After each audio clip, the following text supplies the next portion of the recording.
Hey student, welcome back to biology with Jatin YouTube channel. आज के इस वीडियो पे हम बात करने वाले हैं माइक्रोस्कोप के बारे में। माइक्रोस्कोप पे हम बात करेंगे ब्राइट फील्ड माइक्रोस्कोप और साथ ही आपका फेज माइक्रोस्कोप। तो इसके नेक्स्ट वीडियो पे मैं आपको बता दूंगा इलेक्ट्रॉन माइक्रोस्कोप और कॉनिफेकल माइक्रोस्कोप के बारे में। बट आज की इस वीडियो पे हमको इन दो टॉपिक्स को क्लियर करना है 10 मिनट के अंदर। तो माइक्रोस्कोप एक फंडामेंटल टूल है साइटोलॉजी में। साइटोलॉजी वो पार्ट होता है जहाँ पर हम सेल स्टडी करते हैं। Visualisation of cellular structure that are otherwise invisible to naked eye. While the fundamental purpose in cytology is magnification, the primary challenge is contrast, the ability to distinguish a cell or organelle from its surrounding. तो cytology में main problem क्या आता है बच्चों? Contrast का आता है, यानी कि कोई कलर शार्प दिखना और कोई कलर डल दिखना, जिसकी वजह से हम किसी सेल के अंदर आने वाले सारे ऑर्गेनल्स जैसे कि माइटोकॉन्ड्रिया, सेल वॉल और आपका राइबोसोम्स, उनको डिफ्रेंशिएट कर सके उनके कॉन्ट्रास्ट के बेस पे। ठीक है, तो ये मेन प्रॉब्लम आती थी आपके ब्राइट फील्ड माइक्रोस्कोप पे, जिसको हम आगे पढ़ेंगे। ठीक है, तो इसको लाइट माइक्रोस्कोप भी कहते हैं, ब्राइट फील्ड माइक्रोस्कोप भी कहते हैं। ये मोस्ट कॉमन और ट्रेडिशनल फॉर्म है माइक्रोस्कोप की, जो कि लेबोरेटरी में यूज़ होती है। Principle and mechanism: light path, light emitted from a substage source, halogen bulb और LED, specimen by condenser lens. तो एक कंडेंसर लेंस, एक हैलोजन बल्ब होता है, एक हैलोजन बल्ब होता है, उस हैलोजन बल्ब के थ्रू लाइट एमिट होती है, और एक कंडेंसर से होते हुए स्पेसिमेन, स्पेसिमेन वो चीज़ होती है जिस पे हम स्टडी कर रहे होते हैं, जैसे कि कोई भी प्लांट का लीफ हो गया, किसी भी चीज़ का सेल है, उसको हम स्पेसिमेन बोलेंगे, और कंडेंसर एक लेंस होता है। Magnification path: light pass through a specimen, enter the objective lens and then pass through ocular lens for final magnification. तो लाइट स्पेसिमेन से होते हुए ऑब्जेक्टिव लेंस में पहुंचती है, जो इमेज को मैग्नीफाई करता है, और उसके बाद ऑक्यूलर लेंस या आई पीस, जिस आपने माइक्रोस्कोप में देखा होगा, जो देखने वाला पार्ट होता है जिसमें हम अपनी आईज़ को अटैच करते हैं, आँखों को लगाते हैं, उसे आई पीस कहते हैं या ऑक्यूलर लेंस कहते हैं, उसके थ्रू हम देखते हैं। Contrast generation: contrast depend entirely on the absorption of light by the specimen. तो मान लीजिए, एक मैं आपको रफ डायग्राम दे रहा हूँ, ये एक बल्ब है, मैं आपको बहुत बेसिक समझा रहा हूँ, ये एक बल्ब है, और इस बल्ब के ऊपर हमारे पास एक कंडेंसर प्लेट है। कंडेंसर प्लेट के ऊपर आपका हमने यहाँ पर एक स्पेसिमेन रखा है, ठीक है, और इस स्पेसिमेन से हमारा यहाँ पर है आई पीस, जिससे हम इसको देखेंगे।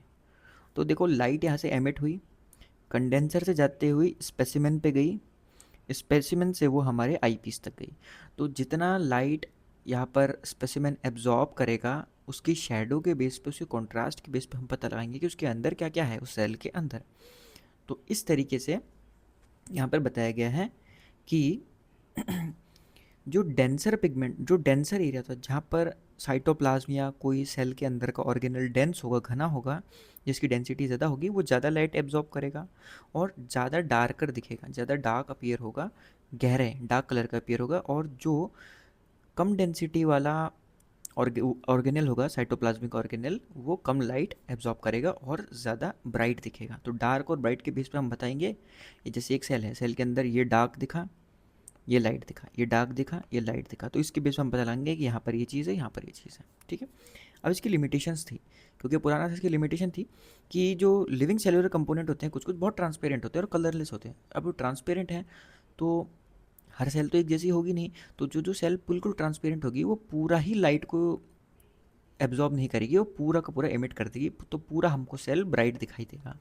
तो हम कैसे आइडेंटिफाई करेंगे कि सेल के अंदर क्या क्या ऑर्गेनल्स पाए जाते हैं? तो ये हमारे लिए काफ़ी टफ पड़ जाता था ब्राइट फील्ड माइक्रोस्कोपी में। Got it? तो चलिए, इसके लिए हम क्या करते थे? स्टेनिंग करते थे। स्टेनिंग आपने करी होगी एग्जामिनेशन में, डाइस का यूज़ करते थे हम। कौन सी डाइस का यूज़ करते थे, ये याद रख लेना, एग्जाम में आ सकता है। हेमा, टॉक्सलिन, ईओसिन, H&E, गियम्जा और ग्राम स्टेन, इन सारी डाइस का हम यूज़ करते थे। किसको? सेल वॉल को, सेल को, या सेल वॉल नहीं, सेल को स्टेन करने के लिए, सेल स्टेनिंग में। अब सेल स्टेनिंग में क्या होगा, जितनी भी सेल हैं, सेल के अंदर के जितने भी पिगमेंट्स हैं, ये सेल है, उसके अंदर पिगमेंट्स हैं। अब इन पिगमेंट्स में आ गया बच्चों क्या? कलर। कलर आ गया ना।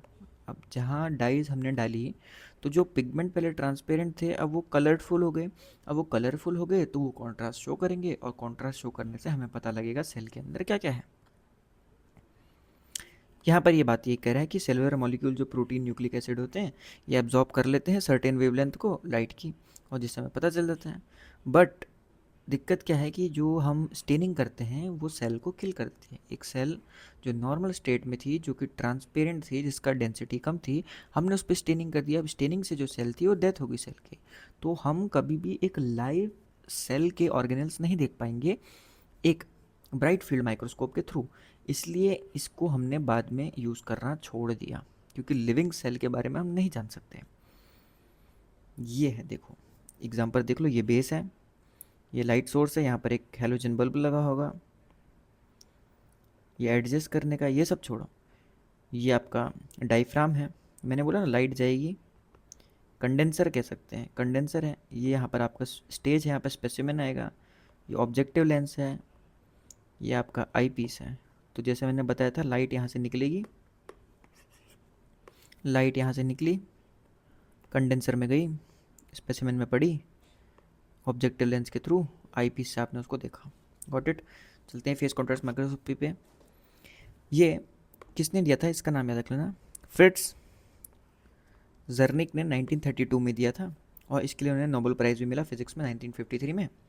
फेस कॉन्ट्रास्ट माइक्रोस्कोपी साइटोलॉजी को बहुत ज़्यादा चेंज करता है, क्योंकि ये एक लिविंग और अनस्टेन्ड सेल, जिस सेल में स्टेनिंग नहीं की है, उस लिविंग सेल के ऑर्गेनल्स को जानने में मदद करता है। प्रिंसिपल है mechanism, unstained living cell do not absorb much light, but different cellular regions, nucleic, cytoplasm, mitochondria, have varying densities and chemical composition. This give them different reflective indices compared to the surrounding medium. तो ये कह रहा है कि जो unstained living cell होती हैं वो ज़्यादा लाइट एब्जॉर्ब नहीं करती हैं, बट उसके अंदर जो पाए जाने वाले न्यूक्लियस, साइटोप्लाज्म, माइटोकॉन्ड्रिया होता है, उनकी डेंसिटी डिफरेंट डिफरेंट होती है, और ये डिफरेंट डेंसिटी की वजह से ये रिफ्लेक्टिव इंडेक्स, इनका जो रिफ्लेक्टिव इंडेक्स है, जो इनका रिफ्लेक्शन होता है, वो इनके सराउंडिंग मीडियम, जैसे कि ये एक साइटोप्लाज्म है, इसके अंदर ये ऑर्गेनल्स हैं, अब इनकी डेंसिटी ज़्यादा है, इसकी डेंसिटी ज़्यादा है, तो ये अपने इस सराउंडिंग इन्वायरमेंट से ज़्यादा लाइट को एब्जॉर्ब करेगा, क्योंकि इसका डेंसिटी ज़्यादा है। तो इस वजह से इस तरीके से यूज़ होता है फेस कॉन्ट्रास्ट माइक्रोस्कोपी में। एक लाइट जो होती है पास होती है डेंस सेलुलर स्ट्रक्चर से, वो कुछ स्लो हो जाती है। जब हम किसी हाई डेंसिटी वाली जगह में लाइट डालेंगे तो लाइट की स्पीड थोड़ी स्लो हो जाती है। दिस क्रिएट अ फेज, ये एक डिले क्रिएट करता है जो कि 1/4 होता है ओरिजिनल लाइट की वेवलेंथ का। ठीक है, इसको हम फेज कहते हैं। Retardation related to light passing through only through the surrounding medium. ठीक है, because the human eye cannot detect this phase shift directly, phase contrast microscopy use specialise optical modification. तो फेस कॉन्ट्रास्ट माइक्रोस्कोपी जो होता है उसी में एक modification होता है आपका लाइट माइक्रोस्कोपी में। इसमें हम क्या यूज़ करते हैं, एन्युलर डायफ्राम, एक एन्युलर डायफ्राम और एक फेस प्लेट का यूज़ करा जाता है।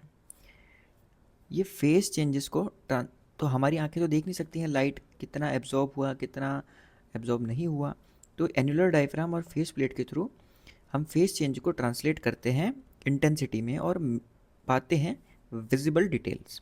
ठीक है, की कंपोनेंट्स क्या कहते हैं, सबस्टेज एन्युलर डायफ्राम, इसको एनालस कहते हैं, लोकेटेड बिलो द कंडेंसर। वहाँ पर कंडेंसर लाइट सोर्स था, लाइट सोर्स के ऊपर सीधा कंडेंसर था, कंडेंसर के ऊपर हमारा स्पेसिमेन था, स्पेसिमेन के ऊपर आपका आईपीस था। यहाँ पर क्या है, कंडेंसर के नीचे एक आपका पैर रहता है एनुलर डायफ्राम, ये मॉडिफाई करता है स्टैंडर्ड लाइट माइक्रोस्कोप को, उसमें ऑप्टिकल एलिमेंट्स डाल के, और लिमिट करता है लाइट को एक हॉलो कोन से निकलने पे, एक हॉलो कोन से निकलने में का हेल्प करता है। फिर इसके बाद दूसरी चीज़ होती है phase plate, located the rear focal plane of the objective lens. Objective lens जो था, कौन सा था ऑब्जेक्टिव लेंस, ये था ना ऑब्जेक्टिव लेंस। इसके नीचे एक आपकी प्लेट होती है जिसे हम क्या कहते हैं, फेस प्लेट। ये स्पेशलाइज रिंग इसमें पाए जाते हैं जो कि अनअल्टर्ड करते हैं लाइट को, एक लाइट को दूसरी लाइट से अनअल्टर करते हैं। ठीक है, इसके बारे में हम डायग्राम में देखेंगे तो ज़्यादा अच्छा समझ में आएगा।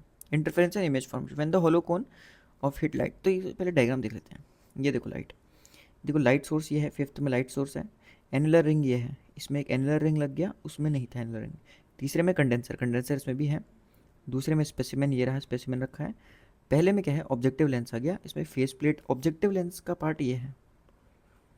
ऑब्जेक्टिव लेंस में ये रही एक फेस प्लेट और ये रहा आपका लेंस, ठीक है। तो इसके अंदर इतनी चीज़ आएंगी, यहाँ पर फेस प्लेट होगी, यहाँ पर आपका लेंस होगा और यहाँ पर आपका इमेज पैनल होगा और यहाँ से हम इसको देखेंगे। तो यहाँ पर क्या कह रहा था कि direct light, light that pass straight through the background without interacting with the cell. दो टाइप की लाइट होती है इसमें। एक लाइट तो वो होती है लाइट जो कि बिना किसी सेल के अंदर के ऑर्गेनल से टकराए बिना डायरेक्ट निकलती है बैकग्राउंड से, और एक लाइट वो होती है जो कि सेलुलर स्ट्रक्चर को हिट करती है और स्लो डाउन हो जाती है और बेंट हो जाती है इसकी अपने ओरिजिनल पाथ से, ठीक है, अपने ओरिजिनल पाथ से बेंट हो जाती है। तो ये डायरेक्टेड लाइट है जो कि फेज शिफ्ट हो गया इसमें। देखो दो टाइप की लाइट है, एक ये लाइट है डायरेक्ट लाइट और ये स्कैटर्ड लाइट। स्कैटर्ड लाइट वो लाइट है जो कि किसी सब्सटेंस से टकरा के फैली हुई है, और डायरेक्ट लाइट ये है, ये डायरेक्ट लाइट गई है जो ऐसे, और ये है किसी सब्सटेंस से टकरा के जाने वाली लाइट। जब ये दो साइड्स ऑफ लाइट एक ऑब्जेक्ट से हिट होके फेस प्लेट पे पहुंचती है, इनकी वेवलेंथ चेंज हो जाती है, और जब ये कंबाइन होती हैं लास्ट में फेस प्लेट के थ्रू, ये जितनी भी होती हैं लाइट से, ये सारे आपस में कंबाइन हो जाती हैं, और इनके कंबाइन होने की वजह से हमको कुछ पार्ट डार्क दिखाई देते हैं और कुछ पार्ट विजिबल दिखाई देते हैं एक लिविंग सेल के अंदर इस तरीके से। तो एक बार लास्ट चीज़ में हम देख लेते हैं कि क्या होता है। आपको फेस कंट्रास्ट माइक्रोस्कोपी थोड़ा इजी तरीके से मैं समझा लेता हूँ। इसमें क्या होता है, देखो उसमें तो हमें स्टेनिंग करने की ज़रूरत थी, स्टेनिंग के बिना हम नहीं निकाल सकते थे उसमें कि कौन से पार्ट में क्या है किसी सेल के। बट फेस कंट्रास्ट माइक्रोस्कोपी में क्या है, जब कोई लाइट निकलती है सोर्स से निकलने के बाद एनुलर रिंग से इस तरीके से ये लाइट ऐसे कोन की शेप में निकलती है। जब ये किसी स्पेसिमेन में पड़ती है तो स्पेसिमेन के कुछ पार्ट पे डेंसिटी ज़्यादा होती है, तो वो डेंसिटी वाला पार्ट जो होता है लाइट को थोड़ा सा स्लो कर देता है, और ये लाइट इतनी कम स्लो होती है जो कि ओरिजिनल लाइट की स्पीड का 1/4 होता है, और इस डिले को हम फेज़ कहते हैं। ये जो फेज़ होता है जब इस फेस प्लेट से होकर गुजरता है तो एक लाइट जो होती है वो पहले पहुंच जाती है जो कि सराउंडिंग एनवायरनमेंट से निकली होती है सेल के, और जो सेल के ऑर्गेनल से टकरा के निकली होती है वो थोड़ी सी स्लो हो जाती है।